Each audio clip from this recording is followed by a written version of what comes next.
Hey Joe, when are you going to install the new light switch for the ceiling fan up here that's not there yet, and the existing light switch that's for the shower? When are you going to do that? Well, we're not going to do that until this wall gets painted. This wall has a patch up there that's got to be primed, 2 coats of finish, and then a 3rd coat to paint this entire small little wall from end to end.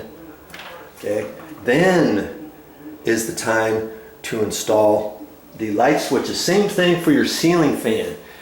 Remember on this, I have a patch up there. You see that patch up there? It's just before we're getting ready to paint, and the owner's going to paint this. Well, he wanted me to install that ceiling fan, and I said, no, let's go ahead and paint first. Then you don't have the extension in your way, you don't have the top trim in the way, you don't have the ceiling fan in your way, and all that kind of stuff.